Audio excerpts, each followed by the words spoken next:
Acompanhe comigo a leitura, 2 Samuel, capítulo 9. O primeiro verso nos diz assim: Disse Davi: resta ainda porventura alguém da casa de Saul, para que use da bondade para com ele por amor de Jonatas? Mais uma vez, disse Davi: resta ainda porventura alguém da casa de Saul, para que eu use de bondade para com ele por amor de Jonatas? Bom, nós não vamos entender o texto, a menos que entendamos o contexto onde o verso se encontra inserido. E ao olharmos para essa pergunta de Davi, devemos perguntar também em que momento ela foi formulada. Davi já era rei em Israel, e enquanto ele estava reinando, todos os inimigos já haviam sido vencidos, havia paz no reino, e nesse momento de paz e prosperidade, Davi se lembra de duas promessas que havia feito justamente a Saul e a Jonatas. E ao se lembrar destas duas promessas, é que ele formula esta pergunta: que promessas fez Davi a Saul e Jonatas? Volta para 1 Samuel capítulo 20, e nós vamos encontrar a primeira promessa. 1 Samuel capítulo 20, Jonatas suplica a Davi que este faça uma aliança com ele. E Jonatas diz assim a partir do verso 14. 1 Samuel 20, verso 14. Se eu então ainda viver, disse Jonatas para Davi, porventura não usarás para comigo da bondade do Senhor, para que não morra? A palavra bondade nesse texto, ela é a tradução de uma palavra hebraica chamada hesed. Então a pergunta de Jonatas foi: se eu ainda viver, Davi, você não vai usar da hesed de Deus para comigo? E essa palavra hesed também pode ser traduzida como graça. Na minha versão, traduziu-se como bondade. Jonatas continua, verso 15: nem tampouco cortarás jamais da minha casa a tua hesed, nem ainda quando o Senhor desarraigar da terra todos os inimigos de Davi. Assim fez Jonatas aliança com a casa de Davi, dizendo: vingue o Senhor os inimigos de Davi. E Jonatas fez jurar a Davi de novo pelo amor que esse lhe tinha, porque Jonatas o amava com todo o amor da sua alma. A amizade entre Jonatas e Davi, quem sabe, é a amizade mais forte que nós temos na Bíblia. Jonatas, por vezes, livrara Davi das mãos de seu pai Saul.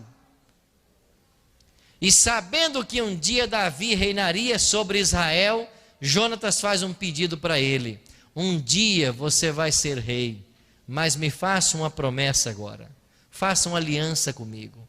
Quando você se tornar rei, você não extermine a minha descendência. E o que fez Davi? Jurou. Por que Jonatas pediu isso? Porque era costume nos tempos bíblicos, quando um novo rei chegava ao trono, matar toda a família do rei anterior, para que não acontecesse uma rebelião em algum momento da história.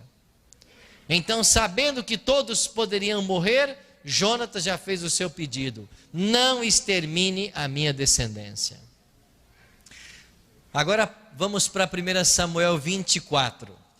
Olha a segunda promessa feita por Davi. A primeira foi a Jonatas, a segunda foi ao pai de Jonatas, Saul. Enquanto Saul era rei, Saul tentou várias vezes tirar a vida de Davi. Em uma dessas ocasiões, enquanto Saul estava perseguindo Davi, Saul teve vontade de usar o banheiro e entrou numa caverna. O que ele não sabia era que no interior da caverna estavam Davi e seus soldados.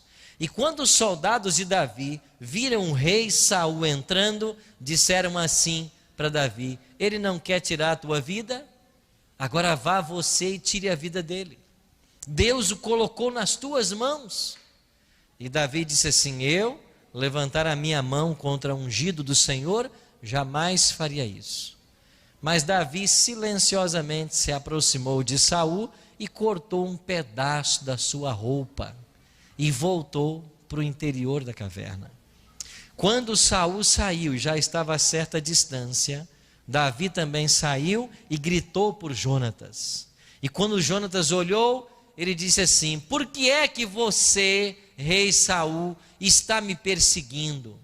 O que dizem por aí a meu respeito não é verdade. Eu não quero o seu mal. Pare de me perseguir. A quem, pois, saiu para perseguir o rei de Israel? Eu não passo de um cão morto, de uma pulga. Para de me perseguir. Eu não quero o seu mal. E olha aqui o que eu tenho em minhas mãos. E quando Davi mostrou um pedaço da vestimenta de Saul, e Saul viu, Saul começou a chorar e disse assim: eu percebo, Davi, que você é mais justo do que eu. Então faça agora uma aliança comigo. E olha o pedido que o rei Saul faz para Davi. 1 Samuel 24, versículo 21. Portanto, jura-me pelo Senhor, que não eliminarás a minha descendência, nem desfarás o meu nome da casa de meu pai. Percebe aqui que é o mesmo pedido de Jonatas? Não acabe com a minha descendência. Por quê? Porque este era o hábito de um novo rei quando chegava ao trono. E agora no último verso do capítulo ele diz assim: então jurou Davi a Saul, e este se foi para a sua casa. Porém Davi e seus homens subiram para um lugar seguro. Davi fez a promessa de que não exterminaria a casa de Saul. Pois bem, o tempo passou e o povo de Israel saiu em mais uma batalha. Saul, o rei, liderava a batalha. E de repente o povo de Israel começou a perder a batalha. E quando Saul viu que ele seria capturado e certamente torturado pelos inimigos, ele então chamou o seu guarda real e disse assim: pegue a sua espada e tire a minha vida, porque é melhor que eu morra pela tua mão do que ser torturado pelos inimigos.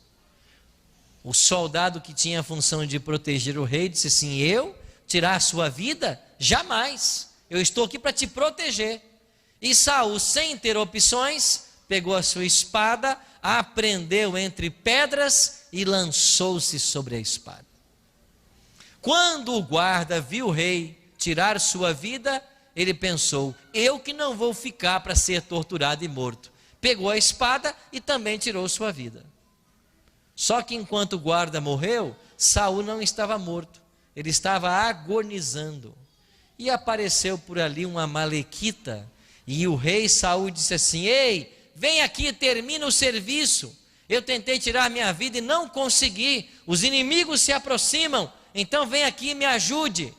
E este homem foi lá, lançou o seu corpo sobre o corpo do rei e finalmente Saul morreu.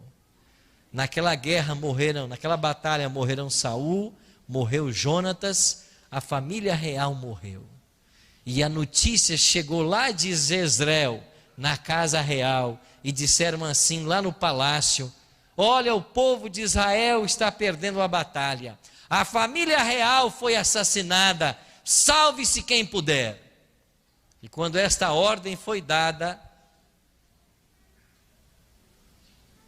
a babá que cuidava do neto do rei pegou a criança para também fugir. E enquanto ela tentava fugir, a Bíblia diz que o menino caiu. Ele tinha 5 anos de idade. E quando ele cai, ele fica paralítico de ambos os pés. E esta criança, agora paralítica, é escondida. E quando Davi pergunta no palácio, sobrou alguém? O versículo 2 apresenta que alguém sabia do paradeiro dessa criança. Volta lá para 2 Samuel, capítulo 9, agora no versículo 2. Havia um servo na casa de Saul, cujo nome era Ziba. Ele serviu a Saul e agora servia a Davi. E esse Ziba foi chamado. Perguntou-lhe o rei: és tu Ziba? Respondeu: eu mesmo, teu servo. Disse-lhe o rei: não há ainda alguém da casa de Saul para que use da bondade, da recede de Deus para com ele? Então respondeu Ziba ao rei: ainda há um filho de Jonatas, mas ele é o quê? Aleijado de ambos os pés. Você percebe o preconceito na fala de Ziba? Mais ou menos ele estaria dizendo o seguinte: olha, rei, está perguntando se sobrou alguém? Sobrou sim, mas aquele que sobrou, ele não combina com o palácio real. O senhor está vendo aqui essas cortinas, esse granito no chão, ele não combina com o ambiente, porque ele é um aleijado. O rei, sem se importar com tal preconceito, perguntou assim para ele: aonde que ele está? E Ziba, que era muito bem informado, o fofoqueiro da corte, disse assim: olha, ele está lá na casa de Maquir, filho de Amiel, em Lodebar. Ele sabia exatamente aonde estava o neto do rei. E Davi disse assim para ele: vão buscar então e me tragam esse garoto. Algumas expressões da Bíblia não foram transliteradas como Lodebar. E a palavra Lodebar, Debar significa pastos, pastagens, terras verdes, uma terra que mana leite e mel. Isso é Debar. E o que é Lo? Lo é uma contração negativa. Lodebar é onde não existe pastos, não existe pastagens, não existe terra fértil. Lodebar era a terra do esquecimento. Para quem ia para Lodebar? Os fugitivos de guerra, como Mefibosete. Esse era o nome do garoto. Os leprosos que eram abandonados ou tinham que abandonar o convívio familiar. Os párias da sociedade, esses iam lá para Lodebar. E lá estava esse neto do rei. Anos haviam se passado. E de repente, enquanto ele estava na sua casa, alguém grita lá fora: ei, se aproxima a guarda real. Mefibosete deve ser com você. E o grande chefe da guarda de Davi chamava-se Benaia. E eu imagino Benaia, aquele tremendo soldado, se aproximando daquela casa simples, uma tapera, quem sabe, e ele pergunta para esse Mefibosete: és tu o neto do rei? E Mefibosete espera apenas a morte. Esse era o seu destino. E ele diz: sou eu mesmo, teu servo. E enquanto ele espera a morte, Benai diz assim: o rei Davi quer te ver. E ele certamente pensou: o rei quer matar é pessoalmente. E eu não dou tiro à razão dele, porque o meu avô tentou matá-lo várias vezes. E agora, quem sabe, esse aleijado é colocado em cima de uma cavalgadura, um animal, e levado para Jerusalém. Em Jerusalém, para o palácio real. E dentro do palácio, na sala do trono. Você consegue imaginar a cena? Aí está Davi, o rei de Israel, o homem que nunca perdeu uma batalha, o maior rei que teve o povo de Deus. Se aproxima esse aleijado, quem sabe suado, sujo, empoeirado da viagem, com dificuldade, se aproxima do grande rei, e Davi faz uma pergunta para ele: você que é Mefibosete? Ele diz: sim, sou eu, esperando apenas a morte, esperando apenas que algum soldado de Davi desembainhasse a espada e tirasse sua vida. Mas ao invés de ouvir o desembainhar da espada e receber o golpe, o rei Davi olha para Mefibosete e diz assim no verso 7: não temas, não tenha medo, porque eu usarei da graça de Deus para com você, e eu vou te restituir todas as terras que pertenciam a Saul, teu avô, e tudo que era dele agora será teu. E Davi diz assim para Ziba: Ziba, quantos homens você tem na sua casa? E ele diz: 35. Ele diz: pois a partir de hoje você e os 35 serão escravos de Mefibosete. Vocês vão cultivar as terras de Saul, que agora são dele. Nunca vai lhe faltar nada. E anota mais um item na agenda: o pão ele vai comer sempre é na minha casa, porque a partir de hoje Mefibosete é meu filho. Você conhece na Bíblia uma história mais bela da graça de Deus?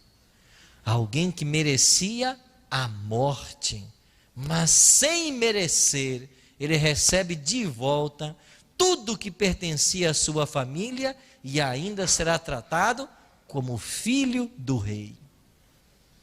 E se você ler o texto com cuidado, por 3 vezes aqui no capítulo 9, Davi diz claramente: o pão ele vai comer é na minha mesa.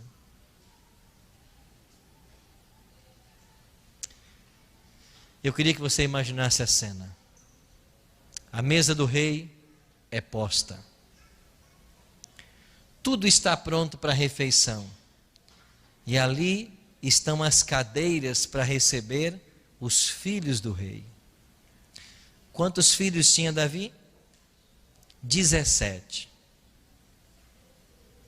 Entra o primeiro filho. Ele acaba de chegar dos escritórios do pai. Como ele se chama? Salomão. Quem é esse filho? É o homem mais sábio do planeta.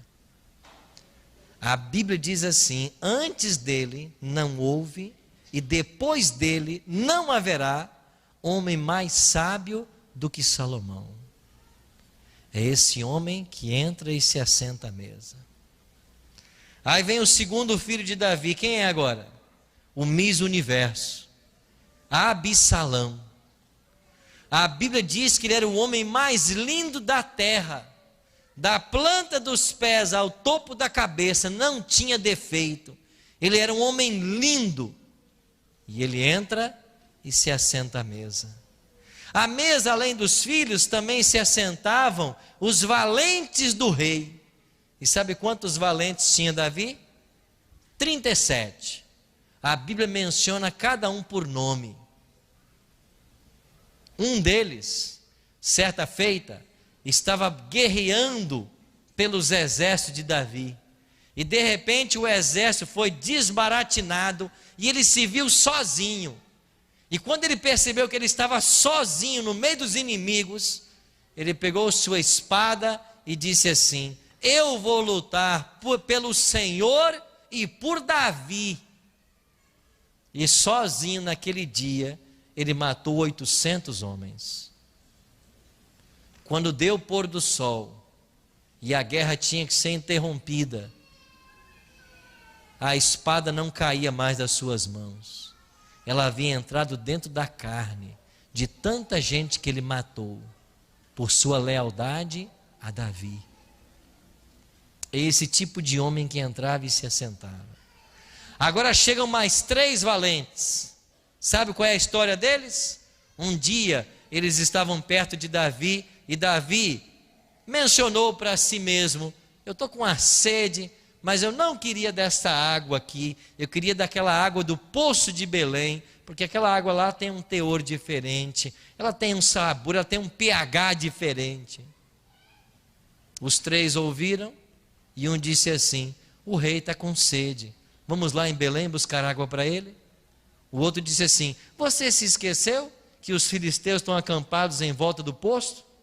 O terceiro disse assim: e daí? Os 3 foram lá, entraram dentro do acampamento filisteu, mataram quem preciso foi, encheram a vasilha com água e trouxeram para Davi. E disseram: Davi, aqui está a tua água. Ele disse: que água é essa? Lá do poço de Belém. Mas lá não estava cheio de soldados inimigos? Como é que vocês entraram lá? A gente foi lá, quem não deixou está morto. Quem não entrou na confusão ficou por lá vivo. Mas a sua água está aqui. Sabe o que fez o rei? Ele pegou a água e derramou no chão. E disse assim: eu beber dessa água? Jamais.